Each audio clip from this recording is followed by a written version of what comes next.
Hello students, કેમ છો બધા? મજામાં? તમે બહુ સારી રીતે તૈયારી કરતા હશો. સેમિકન્ડક્ટર ચેપ્ટરની અંદર આપણે પીએન જંક્શન પ્રીવિયસ લેક્ચરમાં જોયું હતું. મિત્રો, જેણે પીએન જંક્શન ના જોયું હોય તે પીએન જંક્શનનો લેક્ચર જોઈ લઈએ, પછી જ આ લેક્ચરની અંદર એન્ટર થાય. કારણ કે ટોટલી આ લેક્ચર જે છે એ પીએન જંક્શનના લેક્ચર ઉપર ડિપેન્ડન્ટ છે. મિત્રો, પી ટાઈપ અને એન ટાઈપ સેમિકન્ડક્ટરને બંનેને પ્રોસેસ દ્વારા જોડીને એક જંક્શન તૈયાર કરવામાં આવે ત્યારે પી ટાઈપ સેમિકન્ડક્ટરના મેજોરિટી ચાર્જ કેરિયર હોલ જે જગ્યા ઉપર નથી રહેતા ત્યાં બધા ઇલેક્ટ્રોન આવી જાય, અને એન ટાઈપ સેમિકન્ડક્ટરમાં મેજોરિટી ચાર્જ કેરિયર ઇલેક્ટ્રોન હોય પણ ત્યાં ઇલેક્ટ્રોન નહીં, બધા હોલ આવી જાય એવો એક વિસ્તાર તૈયાર થાય મિત્રો. અને જ્યાં ઇન બિટવીન સ્પેસ હોય ત્યાં કોઈ પણ ચાર્જ કેરિયર હોતા નથી. મિત્રો, આ જે વિસ્તાર છે ને ડિપ્લેશન લેયર કહેવાય. એ ડિપ્લેશન લેયર ક્રિએટ થાય અને પીએન જંક્શન તૈયાર થાય. આ મેં તમને પ્રીવિયસ લેક્ચરમાં વાત કરી હતી, રાઈટ? તો તમને આગળના લેક્ચરમાં જે આપણે વાત કરી હતી કે પી ટાઈપ અને એન ટાઈપ સેમિકન્ડક્ટરને, ધારો કે આ જે છે એ પી ટાઈપ સેમિકન્ડક્ટર છે, આ એન ટાઈપ સેમિકન્ડક્ટર છે મિત્રો. આની અંદર મેજોરિટી ચાર્જ કેરિયર હોલ હોય,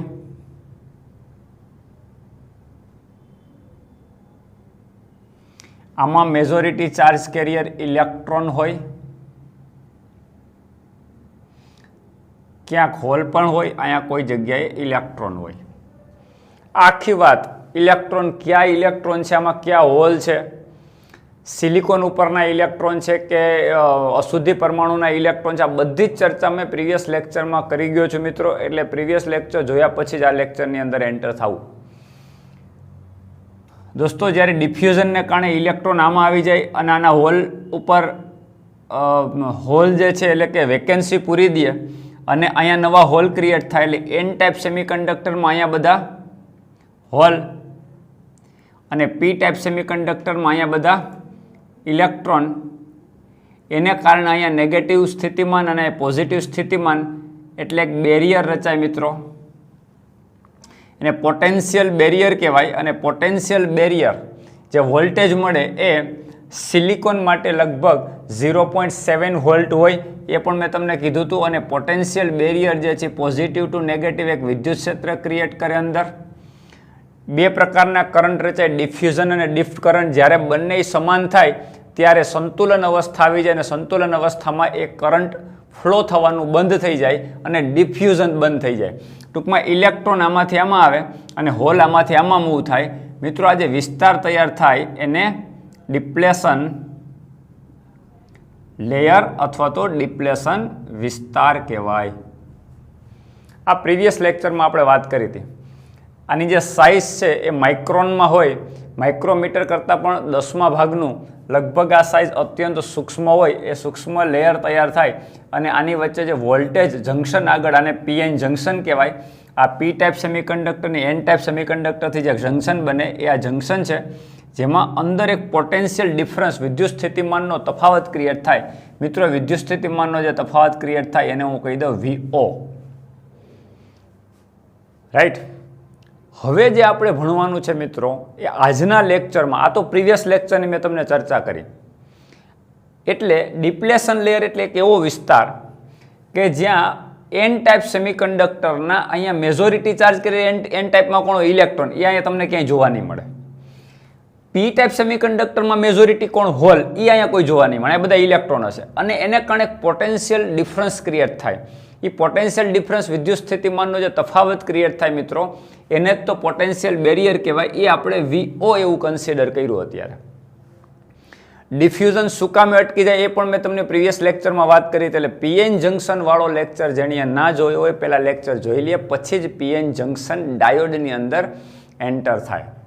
મિત્રો, આ પ્રકારની જે રચના કરવામાં આવે એને પીએન જંક્શન ડાયોડ કહેવાય.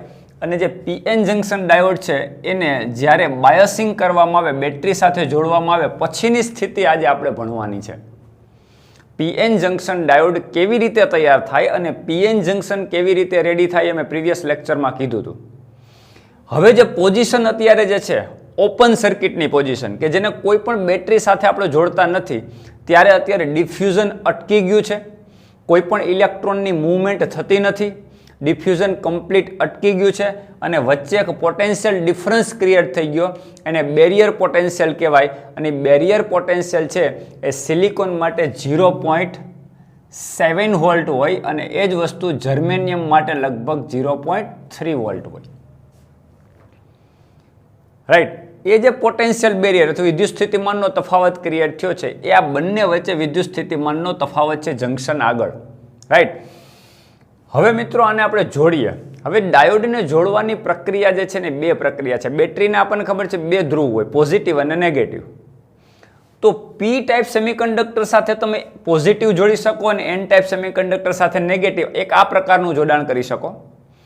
અને પી ટાઈપ છે ઊંધું, બેટરીનો નેગેટિવ અને એન સાથે બેટરીનો પોઝિટિવ, એટલે બે પ્રકારના જોડાણ કરી શકાય. આના આધારે એના બે ભાગ પડે. મિત્રો અહીં સમજો, આ એક બેટરી છે, એનો પોઝિટિવ મેં પી ટાઈપ સાથે કર્યો, નેગેટિવ પોઝિટિવ નેગેટિવ, આ રીતની એક મેં બેટરી જોડી. મિત્રો આ પોઝિટિવ આ નેગેટિવ. રાઈટ, અને આ બેટરી ધારો કે વેરિયેબલ છે. વેરિયેબલ એટલે એના વોલ્ટેજ બદલાવી શકાય. ઘણા બધા ઊંચા વોલ્ટેજ સુધી લઈ જઈ શકાય, લઈ જવું હોય તો. આવી એક વેરિયેબલ બેટરી છે, 0 થી 10 વોલ્ટ, 0 થી 40 વોલ્ટ, 0 થી 50, નિયર અબાઉટ 0 to 2 વોલ્ટ કે 0 to 5 વોલ્ટ કે 0 to 10 વોલ્ટ સુધીની વેરિએશન થતી હોય એવી બેટરી હોય તો વધારે સારું.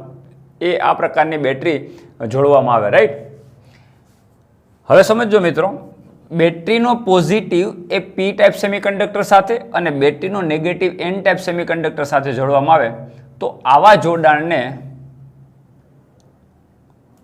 ફોરવર્ડ બાયસ કહેવાય. બાયસિંગ કરવું મીન્સ એની સાથે જોડાણ કરવું ડાયોડનું બેટરી સાથેનું.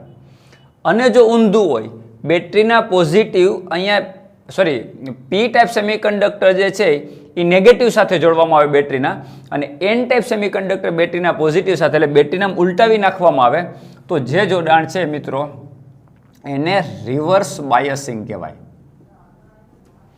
એટલે બે પ્રકારના જોડાણ હોય, ફોરવર્ડ બાયસ અને રિવર્સ બાયસ. મિત્રો પહેલાં આપણે ફોરવર્ડ બાયસ સમજીએ. જો આવું બાયસિંગ કરવામાં આવે આવું, તો આની ઉપર શું ઇફેક્ટ થશે? બહુ જ મેજિક થવાનું છે મિત્રો. તમે સમજો, અંદર એક એક સૂક્ષ્મ વસ્તુ સમજવાનો પ્રયત્ન કરશો. ઇલેક્ટ્રોન અને હોલની જે મૂવમેન્ટ છે અંદર એ બહુ સમજવા જેવી છે. સમજો દોસ્તો, પોઝિટિવ સ્થિતિમાન આનું છે અને નેગેટિવ સ્થિતિમાન આનું છે. હવે એન ટાઈપ સેમિકન્ડક્ટરમાં ફ્રી ઇલેક્ટ્રોન ઘણા બધા છે. મેજોરિટી ચાર્જ કેરિયરનો મતલબ ઘણા બધા ઇલેક્ટ્રોન હરીફરી શકવા માટે મુક્ત છે. રાઈટ, જ્યાં સુધી આપણે બેટરી જોડેલી નહોતી ત્યાં સુધી આ ઇલેક્ટ્રોન આ જંક્શનને ક્રોસ કરી અને અહીંયા સુધી આવવાનો પ્રયત્ન તો કરતા હતા. આ ઇલેક્ટ્રોનને અહીંયા જવું તો છે, પણ જેવો એ જવાનો પ્રયત્ન કરે એટલે આનું વિદ્યુત ક્ષેત્ર અંદરનું જે પોટેન્શિયલ ડિફરન્સ જે ક્રિએટ થાય છે, એટલે કે આનું જે ઋણ સ્થિતિમાન એને ધક્કો મારે, મીન્સ કે આની સાથે રિપલ થાય, એટલે ઇલેક્ટ્રોન પાછો અહીંયા ધક્કો લાગીને આવી જાય. કહેવાનો મતલબ છે કે ઇલેક્ટ્રોન આને જંક્શનને ક્રોસ જ નથી કરી શકતો જ્યારે બેટરી નથી જોડતા. એટલે હવે તમે બેટરી જોડો છો અને 0 વોલ્ટથી 0.1 વોલ્ટ સુધીનું વેરિએશન કરો છો તમે, 0.1 વોલ્ટ જેટલું વધારો. એટલે સમજો, હવે વેરિયેબલ બેટરી છે એટલે 0 વોલ્ટથી ધીમે ધીમે વધારતું જવાનું આપણે વોલ્ટેજ. 0.1 વોલ્ટ, 0.2 વોલ્ટ, 0.3 વોલ્ટ, આ રીતે તમે વધારો એટલે આને એનર્જી મળે છે. શું કામ? આનું નેગેટિવ સ્થિતિમાન આના મેજોરિટી ચાર્જ કરી એટલે ફ્રી ઇલેક્ટ્રોનને મારશે, ધક્કો, બંને વચ્ચે અપાકર્ષણ થાય, આને કંઈક એનર્જી મળી, આને કંઈક કાઇનેટિક એનર્જી મળી. એ પહેલાં ઇલેક્ટ્રોન ટપી શકતો નહોતો. શું કામ? કારણ કે આ ઇલેક્ટ્રોન એને રિપલ કરતો હતો. જેવું તમે વોલ્ટેજ આપશો એટલે આને કાંઈક કાઇનેટિક એનર્જી મળી, કાઇનેટિક એનર્જી મળીને જંક્શન ક્રોસ કરીને અહીં સુધી પહોંચી શકતો હતો અને પાછો ધક્કો લાગીને વહી જતો હતો. એટલે ડિફ્યુઝન એનું થતું નહોતું, ડિફ્યુઝન કરંટ રચાતો નહોતો, ડિફ્યુઝન અટકી ગયું હતું. હવે જેવું તમે દોસ્તો બેટરી જોડશો એટલે આને કાંઈક કાઇનેટિક એનર્જી મળી એટલે ડેપ્લેશન લેયર ક્રોસ કરી અને સીધો અહીંયા આવી ગયો. એટલે શું થયું મિત્રો જંક્શનની બાજુની જે દિવાલ છે ત્યાં કોઈ પણ હોલ હશે તો એની અંદર ઇલેક્ટ્રોન બુરાઈ ગયો. એટલે જંક્શનની બાજુની દિવાલ પાસે ઇલેક્ટ્રોનનો ઢગલો થશે. હવે જેટલા ઇલેક્ટ્રોન જંક્શન ક્રોસ કરીને જશે, બેરિયરનો મતલબ એ છે અડચણ છે, પોટેન્શિયલ ડિફરન્સ એને જવા દેતો નથી, વિદ્યુત સ્થિતિમાનનો તફાવત એને રોકી રાખે છે. અને વિદ્યુત ક્ષેત્ર આ દિશામાં છે, રાઈટ? તો વિદ્યુત ક્ષેત્રની વિરુદ્ધ બળ લાગતું હોય ઇલેક્ટ્રોન ઉપર, એટલે આમ બળ લાગતું હોય, ઇલેક્ટ્રોન જેવો આમ ક્રોસ કરવા જાય એ ભેગો આ ફોર્સ લાગે એટલે પાછો ત્યાં ને ત્યાં. એટલે કહેવાનો મતલબ એ બેરિયર ક્રોસ કરવા નતા દેતા. આપણે શું કર્યું ને, જબરદસ્તી કરી. કઈ રીતે? તો કે બેટરી જોડીને. દોસ્તો બેટરી જોડશો, 0.1 વોલ્ટ આપ્યા, પછી 0.2 વોલ્ટ આપો, પાછા બીજા ઘણા બધા એવા ઇલેક્ટ્રોન હશે કે જેની કાઇનેટિક એનર્જી વધેલી જંક્શન ક્રોસ કરીને ગયા. મિત્રો, જેમાંનું પોટેન્શિયલ 12ની બેટરીનું 20 વોલ્ટ, ધારો કે 12ની વોલ્ટની બેટરી છે એને 20 વોલ્ટ કીધા, પોટેન્શિયલ બેરિયર અંદર હતું એને 0 વોલ્ટ કીધા. તો સિલિકોનનો જો આ ડાયોડ બનેલો હોય મિત્રો, તો 0.7 વોલ્ટ એનું પોટેન્શિયલ બેરિયર હોય. હવે એના કરતાં ઓછા વોલ્ટ આપ્યા એટલે 0.1, 0.2, 0.3, 0.4 જેટલા ઇલેક્ટ્રોનને પર્યાપ્ત એનર્જી મળશે એ વેલેન્સ બેન્ડમાંથી કૂદકો મારીને કન્ડક્શન બેન્ડમાં જશે, રાઈટ? બેન્ડના આધારે કહું તો. અને આની અંદર કહું તો ડિપ્લેશન લેયર ક્રોસ કરી, જંક્શન ક્રોસ કરીને જેવા આમાં આવશે એટલે શું થશે, આ ઇલેક્ટ્રોન આ પોઝિટિવ સાથે શું થશે, આકર્ષણ થશે. જેવો ઇલેક્ટ્રોન અહીંયા આવશે એવો ખેંચી લેશે, એટલે ઇલેક્ટ્રોન આમ મૂવ થશે. એટલે કે ઇલેક્ટ્રોનની વિરુદ્ધ દિશામાં, એટલે કામ પ્રવાહ રચાશે. રૈવાજિક પ્રવાહની દિશા ઇલેક્ટ્રોનની વિરુદ્ધ દિશામાં આપણે ભણી ગયા છે, રાઈટ? એટલે ઇલેક્ટ્રોનનો પ્રવાહ આમ જનરેટ થશે, એટલે આ ઇલેક્ટ્રોન આમ ગતિ કરી, આમાં ગતિ કરી, આમાં ગતિ કરી ઇલેક્ટ્રોન, અને પાછો આની અંદર એન ટાઈપ સેમિકન્ડક્ટરની અંદર આવી ગયા. એટલે એક પ્રકારનો પ્રવાહ રચાણો ઇલેક્ટ્રોનનો. મિત્રો, જે ઇલેક્ટ્રોનનો પ્રવાહ રચાણો એની વિરુદ્ધ દિશામાં કરંટ રચાશે. કોને કારણે? ઇલેક્ટ્રોનના ડિફ્યુઝનના કારણે. એટલે એક કરંટ આવ્યો આઈ, કોને કારણે? તો કે ઇલેક્ટ્રોનના ડિફ્યુઝનને કારણે. સમજો મિત્રો. હવે 10 ઇલેક્ટ્રોન દાખલા તરીકે જમ્પ કરીને આ બાજુ આવ્યા તો Q is equal to Ne, right?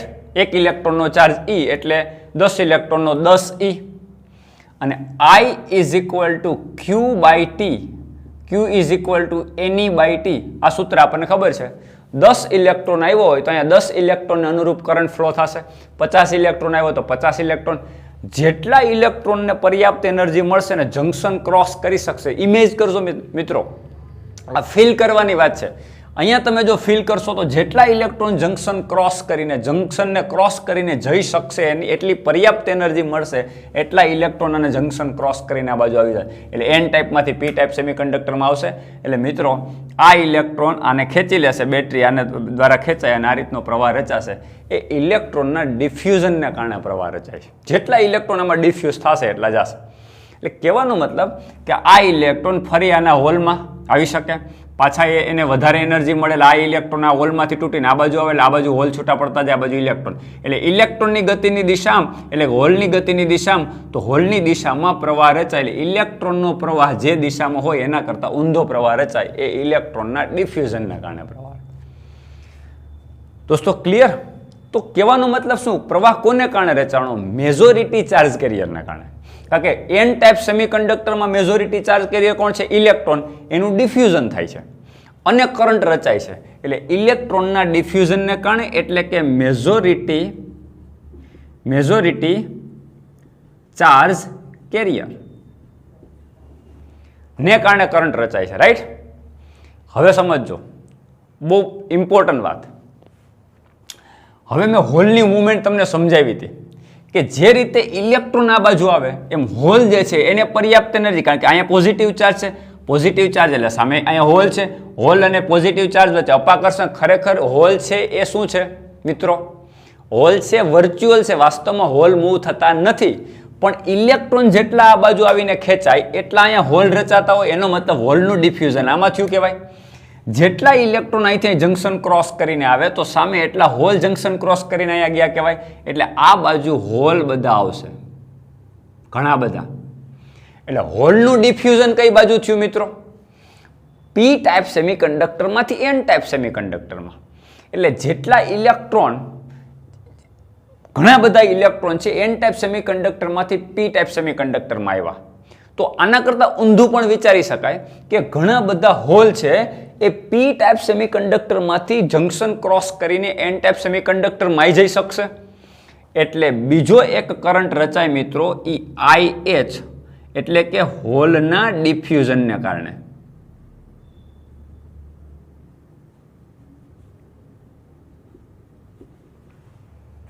Hall આ બાજુ જાય છે, ઇલેક્ટ્રોન આ બાજુ મૂવ થાય છે. જેટલા પણ હોલ જંક્શન ક્રોસ કરીને અહીંયા આવે અને જેટલા ઇલેક્ટ્રોન જંક્શન ક્રોસ કરીને અહીંયા આવે મિત્રો, એના અનુસંધાનમાં અહીંયા n મૂકો, ઇલેક્ટ્રોનની સંખ્યા સામે હોલની પણ સંખ્યા, અને total current I is equal two IE plus IH. એટલે કહેવાનો મતલબ શું છે? અહીંયા પ્રવાહ માત્ર ઇલેક્ટ્રોનને કારણે રચાતો નથી, ઇલેક્ટ્રોન અને હોલને કારણે, બંને કારણે રચાય છે. પણ એક વાત સમજો, પ્રવાહની દિશા તો એક જ હોય. પ્રવાહની દિશા ઇલેક્ટ્રોનને કારણે હોય એટલે આમ હોય ને હોલને કારણે હોય એટલે આમ વિરુદ્ધ હોય, એવું ન હોય. શું કામ? કારણ કે જેટલા ઇલેક્ટ્રોન આમ મૂવ થયા તો ઇલેક્ટ્રોનનો પ્રવાહ આમ રચાણો તો હોલની ગતિ આમ જ વિચારવાની હોય ને, અને હોલ તો આમ જ મૂવ થયા છે એટલે હોલની ગતિ તો આમ જ છે. એટલે ઇલેક્ટ્રોનની ગતિની વિરુદ્ધ દિશામાં હોલની ગતિ આપણે વિચારીએ છીએ. બીજા શબ્દોમાં કહીએ તો જેમ તમારું પોટેન્શિયલ બેરિયર વધશે એમ વિદ્યુત, બહારથી જે વિદ્યુત ઉર્જા તમે આપી છે, બહારથી જે એનર્જી આપી છે, વધતી જાય વધતી જાય વધતી જાય વધતી જાય. હવે જેમ વધશે એમ અહીંયા મેજોરિટી ચાર્જ કરી ઇલેક્ટ્રોન જમ્પ કરીને પીમાં આવશે અને પીના હોલ જમ્પ કરીને એનમાં આવશે. જેમ એની સંખ્યા વધતી જશે મિત્રો, એમ એમ પ્રવાહનું મૂલ્ય વધતું જશે. પણ શરૂઆતમાં કેવું થશે સમજો, બહુ ઇમ્પોર્ટન્ટ વાત. શરૂઆતમાં કેવું થશે? અંદર જે વિદ્યુત ક્ષેત્ર હતું, ડેપ્લેશન લેયરમાં જે વિદ્યુત ક્ષેત્ર હતું એ, અને બહારથી તમે જે વિદ્યુત ક્ષેત્ર આપ્યું, બંને એકબીજાની વિરુદ્ધ છે. જો આનું પોઝિટિવ છે, આ નેગેટિવ. આ પોઝિટિવ કહેવાય, આ પોઝિટિવ કહેવાય બેટરી માટે. હા, કારણ કે બેટરીનો પોઝિટિવ આય કનેક્ટ કરેલો છે, રાઈટ? નેગેટિવ આય. એટલે બેટરીનું જે બાહ્ય વિદ્યુત ક્ષેત્ર છે પોઝિટિવથી નેગેટિવ, એટલે આમ હશે. એટલે મિત્રો, બહાર તમે જે વોલ્ટેજ આપ્યા એ V છે, અંદર જે વોલ્ટેજ છે એ V0 છે. એટલે આ 0.7 વોલ્ટ હોય અને આ તમે 0.1 વોલ્ટ આપો તો 0.7 માઇનસ 0.1 એટલે 0.6 વોલ્ટ. એટલે પોટેન્શિયલ બેરિયર છે ઘટતું જાય, વધે નહીં. અને જેમ પોટેન્શિયલ બેરિયર ઘટે, અથવા તો બીજા શબ્દમાં વિચારીએ આપણે કે આ નેગેટિવ ઇલેક્ટ્રોન આની હારે રિપલ થાય, એટલે આ જે છે આના જંક્શન પાસેના જે અહીંયા જંક્શન આગળ કોણ હતું? બધું એન ટાઈપ સેમિકન્ડક્ટરમાં કોણ હતું? હોલ. વધારે તમને સમજાય એટલા માટે અહીંથી આકૃતિને ફરીથી એક વખત ડ્રો કરીને તમે સમજાવું. અગેન આટલી વાત તો તમારી ક્લિયર થઈ ગઈ હશે. હવે ફરીથી આકૃતિ દોરીએ એટલે આપણને એકદમ ક્લિયર દેખાય.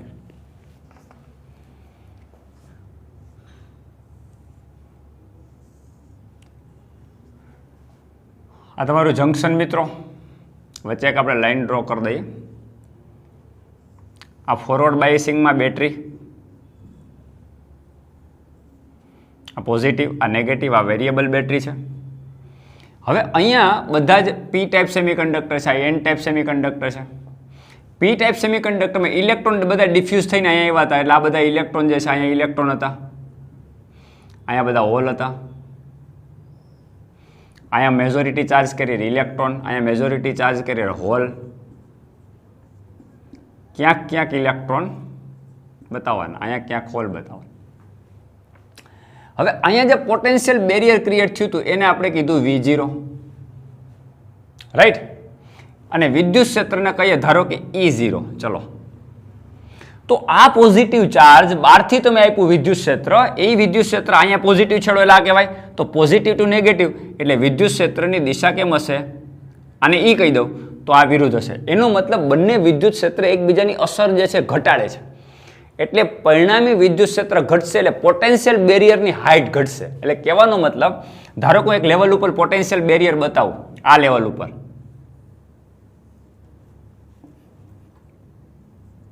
આ લેવલ ઉપર હું પોટેન્શિયલ બેરિયર VO બતાવું. ધીમે ધીમે તમે વોલ્ટેજ જેમ વધારશો, એમ આ બંનેની અસર નાબૂદ થાય. દાખલા તરીકે આ 0.7 વોલ્ટ છે, અહીં તમે 0.1 આપ્યું એટલે 0.7 માઇનસ 0.1 0.6, પાછું 0.2 વધાર્યું એટલે 0.3 આપ્યું તો 0.7 માઇનસ 0.3 એટલે 0.4, 0.7 માઇનસ 0.6 એટલે 0.1, એ રીતે 0.7 માઇનસ 0.7 ઇઝ ઇક્વલ ટુ 0. એટલે જ્યારે પોટેન્શિયલ આનું અને આનું સરખું થઈ જાય એટલે પોટેન્શિયલ ડિફરન્સ થઈ ગયો 0. એટલે ધીમે ધીમે શું થાય, ડિપ્લેશન લેયર તૂટી અને 0 વિદ્યુત સ્થિતિમાનનો તફાવત 0 થઈ જાય. એટલે એનો મતલબ શું થાય કે ડિપ્લેશન લેયર ધીમે ધીમે નાનું થતું ગયું, નાનું થતું ગયું, નાનું થતું ગયું. જેમ ડિપ્લેશન લેયર નાનું થાય મિત્રો એમ શું થશે, હવે ચલો આ ડિપ્લેશન લેયર પહેલા આવું હતું, સમજો પહેલા આવું હતું. હવે તમે વોલ્ટેજ વધાર્યા એટલે વિદ્યુત સ્થિતિમાનનો તફાવત ઘટ્યો, આ લેવલ ઉપર આવી ગયું. શું કામ? કારણ કે આ તમારું છે V માઇનસ V0.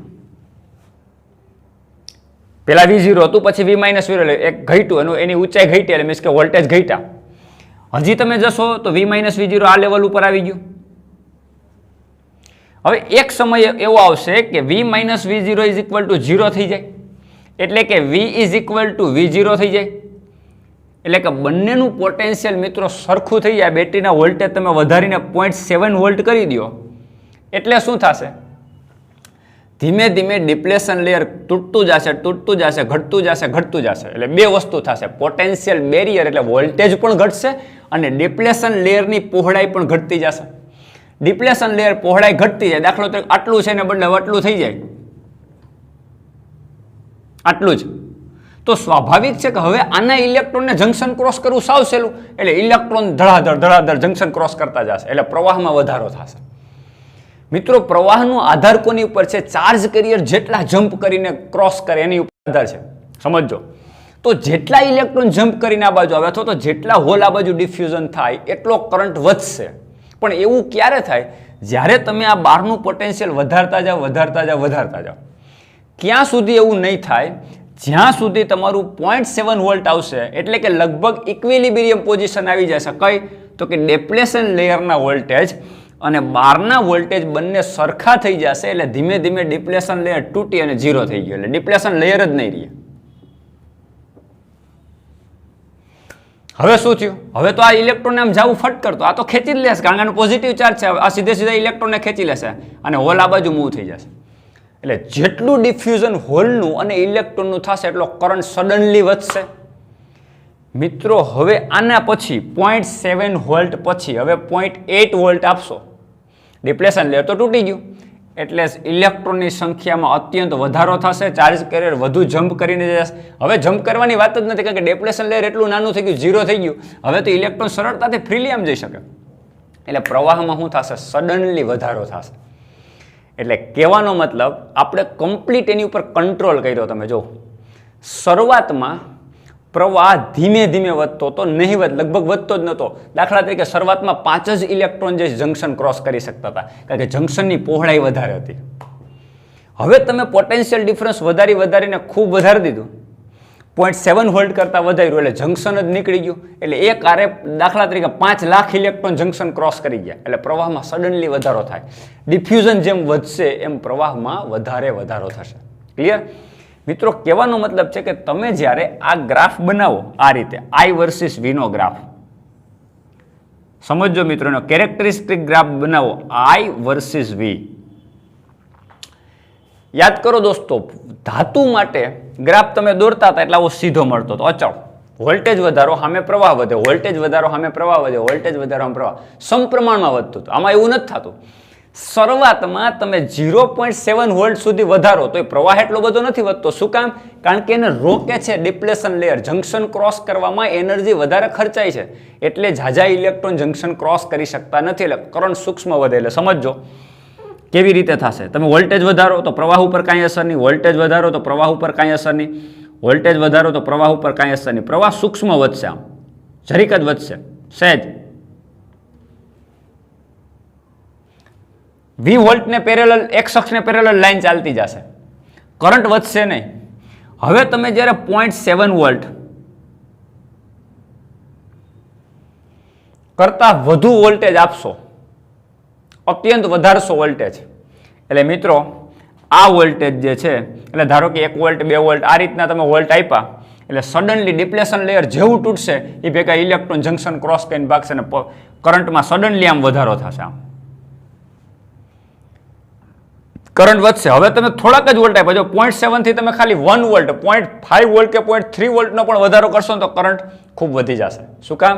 કારણ કે હવે બધા જ ઇલેક્ટ્રોન ડિફ્યુઝન થવા માંડ્યા અને પ્રવાહમાં વધારો કરી દીધો. તો તમે જો આ ગ્રાફ જે છે એ તમારા ડાયોડના ઇલેક્ટ્રોન ઉપર તમે કંટ્રોલ કરો છો કે ભાઈ તારે 0.7 વોલ્ટ સુધી આપવું ને ત્યાં સુધી તો હલવાનું જ નથી, કારણ કે તને ડિપ્લેશન લેયર નડે છે. એટલે કરંટ એના દ્વારા ફ્લો કરી શકીશ નહીં. ઇલેક્ટ્રોનને આપણે કમ્પ્લીટ મર્યાદામાં લિમિટમાં લીધા છે. હવે દોસ્તો જ્યારે 0.7 વોલ્ટથી વધારો ત્યારે કરંટ સડનલી વધશે. મિત્રો આ જે છે આ વોલ્ટેજ એને ની વોલ્ટેજ કહેવાય અથવા થ્રેશોલ્ડ વોલ્ટેજ કહેવાય. ની વોલ્ટેજ અથવા તો થ્રેશોલ્ડ વોલ્ટેજ કહેવાય. આ ની વોલ્ટેજ જે છે એ દરેક ડાયોડ માટે અશુદ્ધિ જે પ્રમાણે ઉમેરેલી હોય એ પ્રમાણે થાય. અને પોટેન્શિયલ બેરિયર 0.7 છે તો જર્મેનિયમ માટે 0.3 વોલ્ટ જ છે. તો જર્મેનિયમનો ડાયોડ બનાવેલો હોય, પીએન જંક્શન ડાયોડ જર્મેનિયમના મટીરિયલમાંથી બનાવેલો હોય, અશુદ્ધિ પરમાણુ ઉમેરી એન ટાઈપ સેમિકન્ડક્ટરથી બનાવેલો હોય પીએન જંક્શન ડાયોડ જર્મેનિયમમાંથી બનાવેલો હોય તો એના 0.3 વોલ્ટ પછી ડિપ્લેશન લેયર તૂટી જાય છે અને 0.3 વોલ્ટ પછી સડનલી પ્રવાહમાં વધારો થાય તો એના ની વોલ્ટેજ કેટલા થશે? 0.3 વોલ્ટ થશે. એમ તમારે જે પ્રકારનો તમે ડાયોડ બનાવેલો છે એ પ્રકારેના ની વોલ્ટેજ મળશે અને પ્રવાહમાં સડનલી વધારો થશે. તો આઈ વિરુદ્ધ વીનો ગ્રાફ સામાન્ય વાહક જેવો નથી મિત્રો. કોના જેવો છે? એક તમે ટોટલી ઇલેક્ટ્રોન ઉપર તમારો કંટ્રોલ છે, રાઈટ. બીજી એક મહત્વની વસ્તુ કે આમાં માઇનોરિટી ચાર્જ કેરિયર કોણ છે? પી ટાઈપ સેમિકન્ડક્ટરમાં ઇલેક્ટ્રોન. તો એને કારણે પણ પ્રવાહ રચાશે, પણ એ અત્યંત સૂક્ષ્મ હશે, માઇક્રો એમ્પિયરના ક્રમનો. પણ જ્યારે આ પ્રવાહ છે ને એ મિલી એમ્પિયરના ક્રમમાં હોય. શેમાં હોય? મિલી એમ્પિયરના ક્રમમાં. એટલે 0.1 વોલ્ટ તમે વધારો ને મિત્રો એટલે 20 મિલી એમ્પિયર, 0.2 વોલ્ટે 20-40 મિલી એમ્પિયર.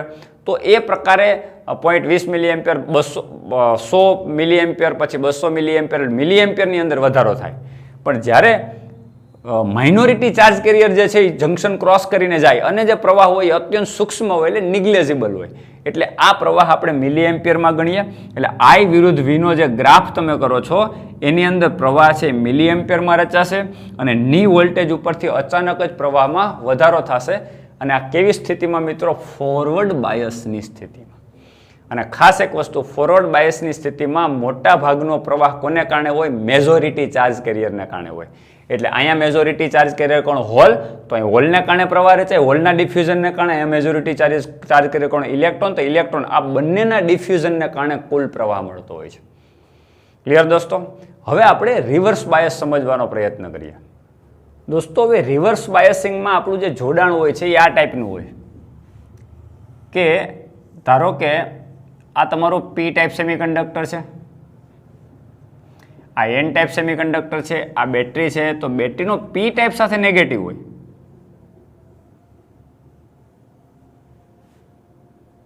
આ પોઝિટિવ,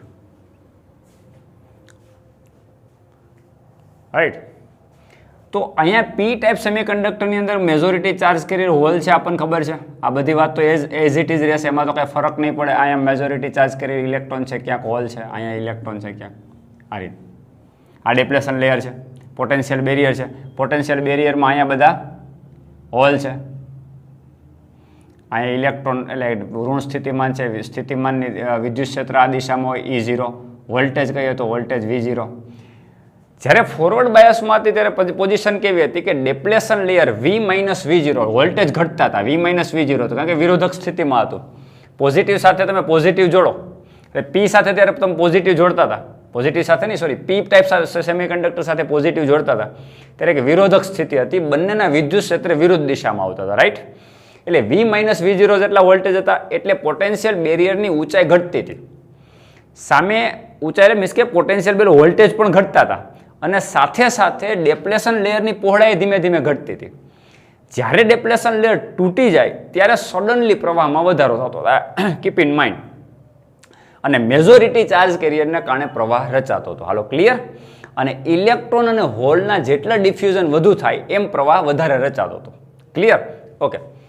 હવે દોસ્તો સમજો કે જ્યારે તમે રિવર્સ બાયસિંગ કરો છો ત્યારે આ પોઝિટિવ મીન્સ કે આ પોઝિટિવ છે, તો બાહ્ય વિદ્યુત ક્ષેત્ર જે છે એ આ દિશામાં થશે E, અને ડિપ્લેશનનું વિદ્યુત ક્ષેત્ર આ દિશામાં છે. એનો મતલબ બંને વિદ્યુત ક્ષેત્ર એક જ દિશામાં થઈ જાય, એટલે V માઇનસ V0 ને બદલે V પ્લસ V0. એટલે હવે પોટેન્શિયલ બેરિયર વધશે, વિદ્યુત સ્થિતિમાનનો તફાવત વધશે. અને દોસ્તો જેમ વિદ્યુત સ્થિતિમાનનો તફાવત વધે એમ ઇલેક્ટ્રોનને P ટાઈપમાં અને હોલને N ટાઈપમાં જવામાં વધુ મુશ્કેલી થાય. શું કામ? કારણ કે પોટેન્શિયલ બેરિયર વધ્યું એટલે ડિપ્લેશન લેયરની પહોળાઈ પણ વધી જશે. શું કામ? કારણ કે આ પોઝિટિવ ચાર્જ છે. પોઝિટિવ ચાર્જ છે એ ઇલેક્ટ્રોન મેજોરિટી ચાર્જ કરીને પોતાની તરફ આકર્ષે, એટલે આખો વિભાગ આમ આવ્યો એમ વિચારી શકાય. તો એનો મતલબ કે આ ડિપ્લેશન લેયર જે છે ને એની પહોળાઈ વધતી જશે. આ ડિપ્લેશન લેયર ચલો આટલું થઈ ગયું.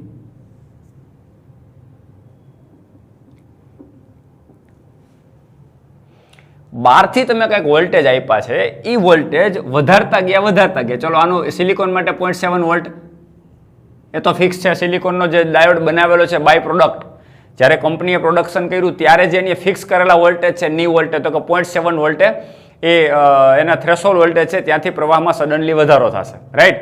પણ જ્યારે તમે એને રિવર્સ બાયસિંગમાં તમે જોડો ત્યારે બેટરીનો પોઝિટિવ N સાથે હોય અને બેટરીનો નેગેટિવ P સાથે હોય.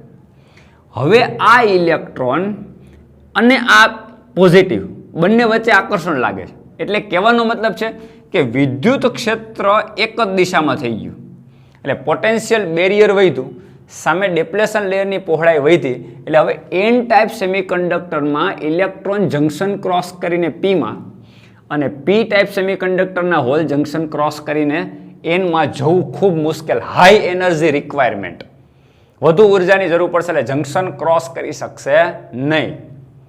રાઈટ? નીચા વોલ્ટેજ ઉપર જંકશન ક્રોસ કરી શકશે નહીં. રાઈટ?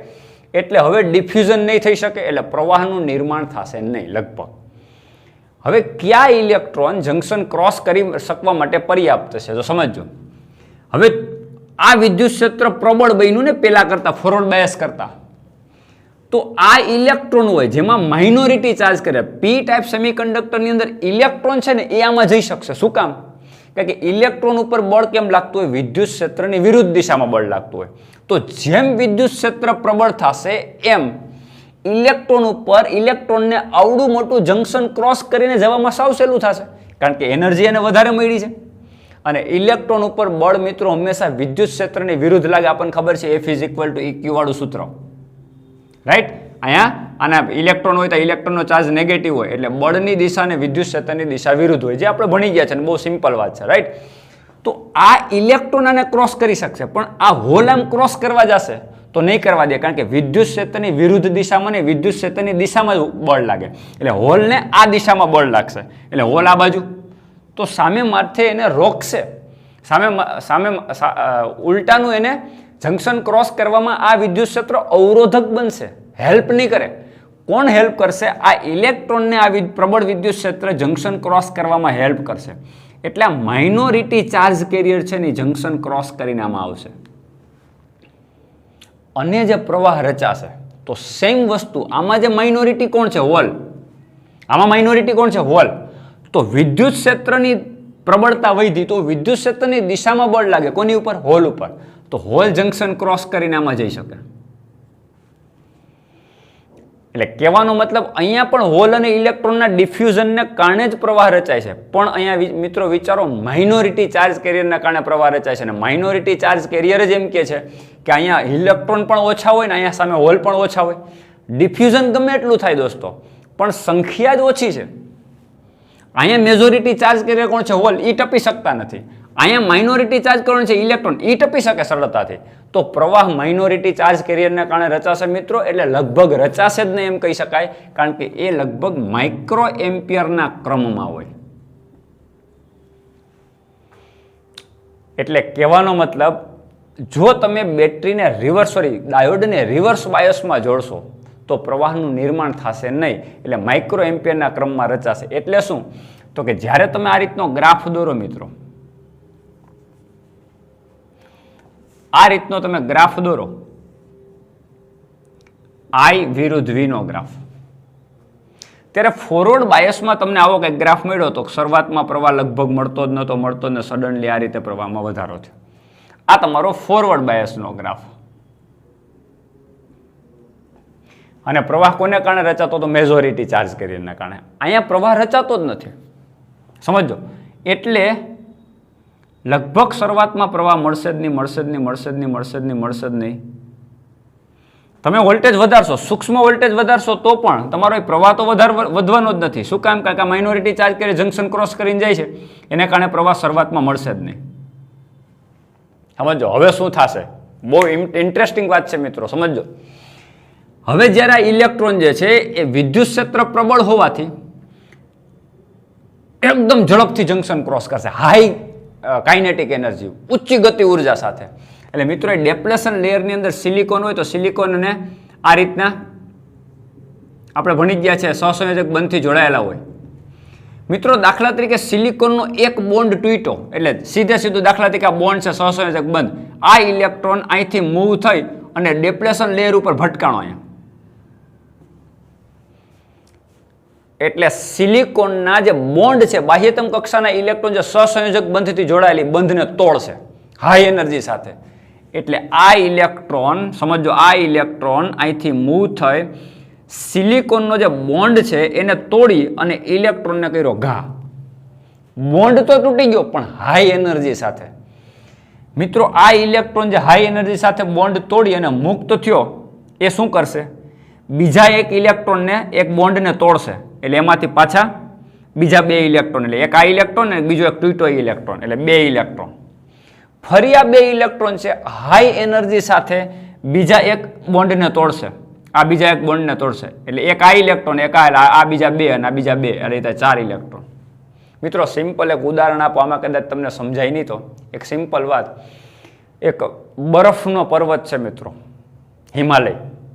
એની ઉપરથી એક બરફનો નાનો ટુકડો સ્લાઇડ થાય, એટલે એક હિમ ઉપર, હિમશિલા ઉપર, કોઈ પણ જગ્યા ઉપર એક પડ્યો એ કટકો ગતિ ઉર્જા સાથે, એટલે બરફના ટુકડાને તોડશે. એટલે બરફના ટુકડાના બીજા 4 કટકા થયા મિત્રો. એ 4 કટકા એ ઊંચી ગતિ ઉર્જા સાથે બીજા એક ટુકડાને તોડશે.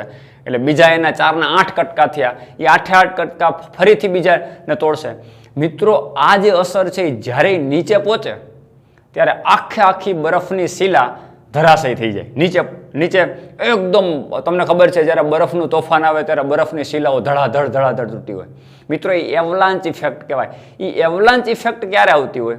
એ આ ટાઈપની જે અસર થાય કે જ્યારે એક ઇલેક્ટ્રોન હાઈ એનર્જી સાથે બીજાને તોડે, બોન્ડ તોડે, આવા અસંખ્ય એવા બોન્ડ તૂટી જાય. મિત્રો, આ જે અસંખ્ય એવા બોન્ડ તૂટે ત્યારે સડનલી કરંટ વધે, કારણ કે બધા ઇલેક્ટ્રોન ફ્રી થઈ ગયા. અને જેવા ઇલેક્ટ્રોન અહીંથી ફ્રી થયા, આ બોન્ડમાંથી ઇલેક્ટ્રોન તૂટ્યા અને ફ્રી થયા, એટલે આની પાસે પોઝિટિવ સ્થિતિમાન છે, એ આની સાથે આકર્ષી અને ઇલેક્ટ્રોનનો આમાં પ્રવાહ રચે. એટલે સડનલી ઇલેક્ટ્રોન આમાંથી તૂટીને આ બાજુ આકર્ષાણા આ પોટેન્શિયલ સાથે, અને એને કારણે પ્રવાહ જે આમ રચાશે. તો પ્રવાહ તો આમ જ રચાવાનો, બેટરીના પોઝિટિવથી નેગેટિવ, એટલે એન ટાઈપથી પી ટાઈપ. પણ સડનલી વધારો થશે મિત્રો. એ સડનલી વધારો થાય છે ને હું આ રીતે આમ બતાવીશ, આમ. અને જે વોલ્ટેજ ઉપર સડનલી વધારો થાય, દાખલા તરીકે તમે 0.1, 0.2, 0.3, 0.5, 6, 1.5 વોલ્ટ, 1.7, જે વોલ્ટ ઉપર સડનલી આ રીતનું બ્રેકડાઉન થાય, અને બ્રેકડાઉન ઇફેક્ટ કહેવાય. શું કહેવાય? Breakdown effect. બ્રેકડાઉનનો મતલબ એવો નહીં કે ડાયોડ તૂટી ગયો અથવા તો ડાયોડ છે ડેમેજ થઈ ગયો, એવું નહીં. પ્રક્રિયાની અંદર એવું થાય કે અસંખ્ય એટલા સિલિકોન ઉપર રહેલા સહસંયોજક બંધો તૂટે અને સડનલી પ્રવાહમાં વધારો થાય. મિત્રો, જે વોલ્ટેજ ઉપર, એટલે દાખલા તરીકે ચોક્કસ વોલ્ટેજ આપણે વિચારીએ કે ચોક્કસ વોલ્ટેજ આપણે આમ સડનલી આવું થયું અને ચોક્કસ વોલ્ટેજ ઉપર વધારો થયો, દાખલા તરીકે પછી એમાં ડિપેન્ડ, આમાં અશુદ્ધિ કેવી રીતે ઉમેરેલી છે, શેમાંથી બનાવેલું છે, સિલિકોનમાંથી બનાવેલું, જર્મેનિયમમાંથી બનાવેલું. દાખલા તરીકે ધારો કે તમને હાઈ વોલ્ટેજ આપ્યા, દાખલા તરીકે 6 વોલ્ટ ઉપર બ્રેકડાઉન થઈ ગયો, તો 6 વોલ્ટ જેટલો ઊંચો વિદ્યુત સ્થિતિમાનનો તફાવત, પણ આને આ ડાયોડની અંદર 6 વોલ્ટ જેટલો ઊંચો વિદ્યુત સ્થિતિમાન આપવાની કંઈ જરૂર જ નથી રહેતી, કારણ કે આ સ્ટ્રોંગ જ હોય. વિદ્યુત ક્ષેત્ર બંને સ્ટ્રોંગ, કારણ કે આ બંને વિદ્યુત ક્ષેત્ર એક જ દિશામાં છે. એટલે જેવો એનર્જી સાથે આવશે એટલે ધડાધડ બીજા સહસંયોજક બંધો તોડવા મળશે. એટલે એટલા બધા વોલ્ટની જરૂર પડતી નથી. ડિપેન્ડ કેવા પ્રકારનો ડાયોડ બનાવેલો છે એની ઉપર. સિલિકોનમાંથી બનાવેલો, જર્મેનિયમમાં, એમાં અશુદ્ધિ કેવી રીતે ઉમેરે. હજી કેટલા બધા પ્રકારના ડિફરન્ટ ડાયોડ પણ આપણે ભણવાના છે કે અશુદ્ધિ વધારે ઉમેરવાથી શું થાય, અશુદ્ધિ ઓછી ઉમેરવાથી શું થાય, એ પછી આપણે વધારે ડીપમાં ચર્ચા કરશું. એટલે જે વોલ્ટેજ ઉપર સડનલી પ્રવાહમાં વધારો થાય મિત્રો, એ વોલ્ટેજને બ્રેકડાઉન વોલ્ટેજ કહેવાય. શું કહેવાય? Breakdown voltage. અને સમટાઈમ આ રીતે VRB વડે દર્શાવાય. તો રિવર્સ બાયસની અંદર પ્રવાહમાં જે સડનલી વધારો થવાનું કારણ છે એનું બ્રેકડાઉન છે. એટલે હાઈ એનર્જી સાથે ઇલેક્ટ્રોન જે છે એ જંકશન ઉપર ભટકાય અને જંકશનની અંદર રહેલા સહસંયોજક બંધોનો ઢગલો એવા બંધ તોડી અને નવા નવા ઇલેક્ટ્રોન પાછા એ બીજા બોન્ડ તોડી અને પ્રવાહનું સડનલી નિર્માણ થાય, એને કારણે પ્રવાહ રચાતો હોય. તો આને શું કહેવાય? Breakdown voltage. તો રિવર્સ બાયસની અંદર ખાસ મગજમાં રાખો દોસ્તો કે રિવર્સ પ્રવાહ અથવા તો રિવર્સ સેચ્યુરેશન કરંટ એ કોને કારણે રચાય છે? માઇનોરિટી ચાર્જ કેરિયરના કારણે. જ્યારે ફોરવર્ડ બાયસની અંદર પ્રવાહ રચાય મેજોરિટી ચાર્જ કેરિયરના કારણે રચાય. એટલે માઇનોરિટી ચાર્જ કેરિયરના કારણે પ્રવાહ રચાતો એટલે આ પ્રવાહ માઇક્રો એમ્પિયરના ક્રમનો હોય, જ્યારે આ પ્રવાહ છે એ તમારો મિલી એમ્પિયરના ક્રમમાં હોય. તો માઇક્રો એમ્પિયર અને મિલી એમ્પિયર વચ્ચે 10⁻³ નો ડિફરન્સ છે મિત્રો. એટલે બહુ મોટો તફાવત કહેવાય. આપણને ઘણી વખત હોય કે 50, 500, 200 એમ્પિયર હોય એ જ ઊંચા કહેવાય, પણ આ બેની કમ્પેર કરો તો આ ખૂબ ઊંચો કરંટ કહેવાય આની સાપેક્ષમાં. એટલે મિત્રો ફોરવર્ડ બાયસની અંદર એક જ દિશામાં, એટલે કે P થી N તરફ કરંટ ફ્લો થાય, કારણ કે મેજોરિટી ચાર્જ કેરિયરને કારણે પ્રવાહ રચાય છે, રાઈટ? આમાંય કરંટ તો ફ્લો થાય છે, પણ માઇનોરિટી ચાર્જ કેરિયરના કારણે અત્યંત સૂક્ષ્મ છે. એટલે લગભગ નથી એમ સમજી લો. ચલો માઇક્રો એમ્પિયરના આની સાપેક્ષમાં નથી એમ સમજી લો, તો એનો મતલબ એક દિશીય પ્રવાહ થઈ ગયો. તો તમે ટોટલી ડાયોડ ઉપર કંટ્રોલ છે. જે ડાયોડને ફોરવર્ડ બાયસમાં જોડવામાં આવશે તો કરંટ ફ્લો થશે. એ જ ડાયોડને તમે રિવર્સ બાયસમાં જોડશો, એનો મતલબ માઇક્રો એમ્પિયર કરંટ ફ્લો નહીં થાય. એનો મતલબ ડાયોડમાં તમે એક દિશામાં પ્રવાહ રચી શકો, એટલે કે ટૂંકમાં કંટ્રોલ કરી શકો. દોસ્તો મને જ્યારે PN જંકશન ડાયોડ ભણાવું ત્યારે મને કુરુક્ષેત્રનું યુદ્ધ બહુ યાદ આવે. અભિમન્યુ પાસે ચક્રવ્યૂહમાં દાખલ થવાનો રસ્તો હતો, પણ બહાર નીકળવાનો રસ્તો નહોતો. સેમ ડાયોડની સ્થિતિ છે.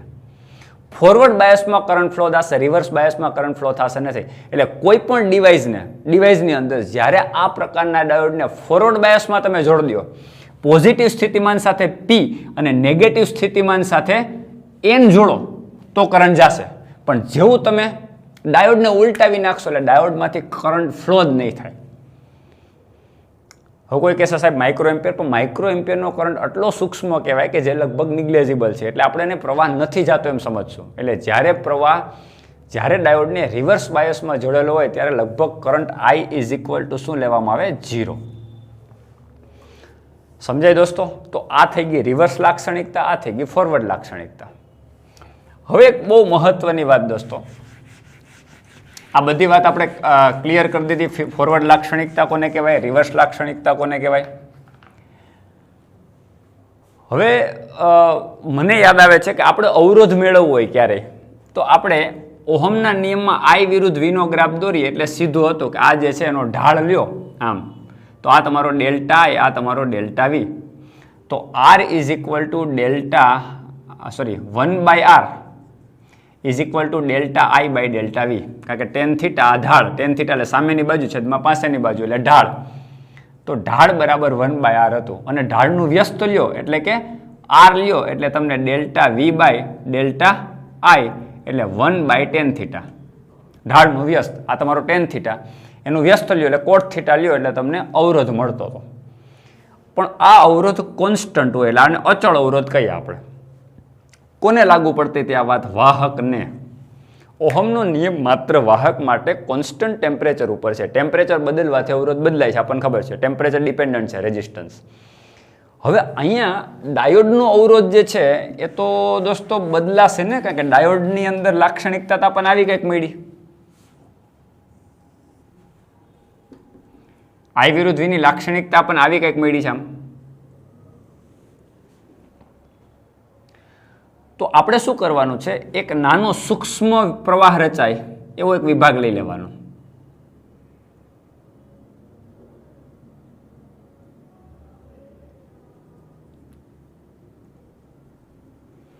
તો આ તમારા માટે શું થયું, આટલો વિભાગ ડેલ્ટા આઈ. આ તમારા માટે શું થયું, ડેલ્ટા વી. આ ડેલ્ટા વી અને ડેલ્ટા આઈ નો તમે જો ગુણોત્તર લ્યો મિત્રો, તો આ એ રેઝિસ્ટન્સ જ મળશે ને મિત્રો. એટલે આને સમટાઈમ સ્મોલ આર વડે દર્શાવાય, ડેલ્ટા વી બાય ડેલ્ટા આઈ ને.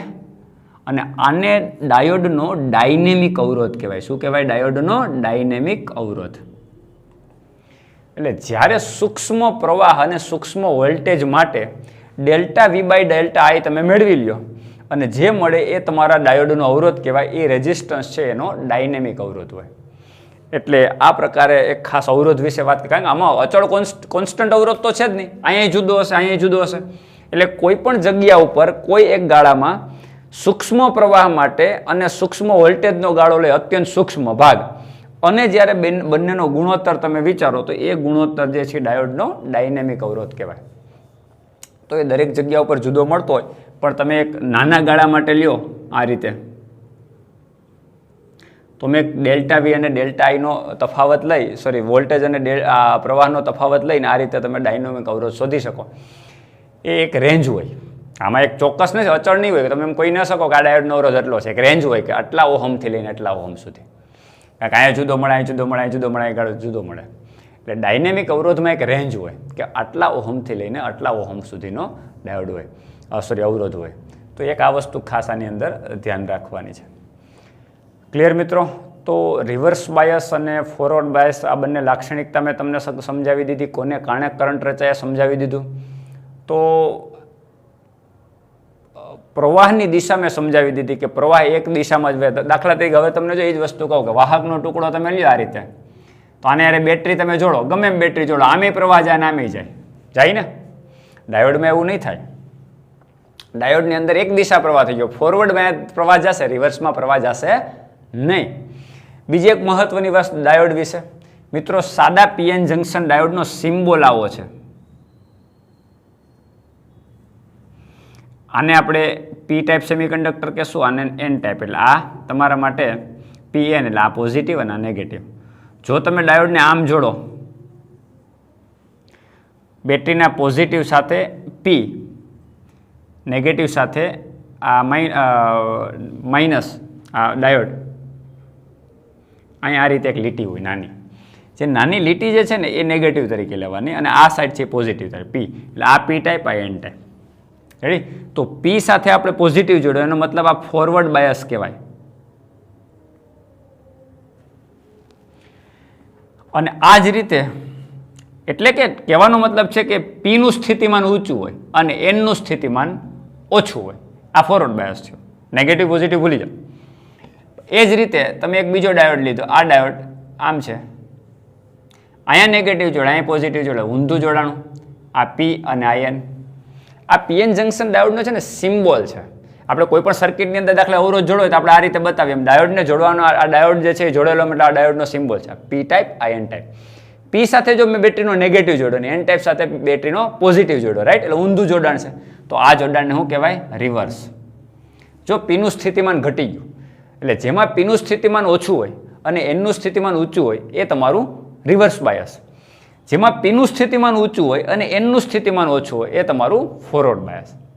ક્લિયર દોસ્તો? એટલે આ મહત્વની વાતો, આ સિમ્બોલના આધારે તમારે મહત્વની વાત મગજમાં રાખવાની છે, કે અવરોધ રિલેટેડ મહત્વની વાત મગજમાં રાખવાની છે. અને પી ટાઈપ અને એન ટાઈપ સેમિકન્ડક્ટર બનાવી જે ડાયોડ તૈયાર કરવામાં આવે એમાં બે પ્રકારની લાક્ષણિકતા હોય, ફોરવર્ડ લાક્ષણિકતા અને રિવર્સ લાક્ષણિકતા.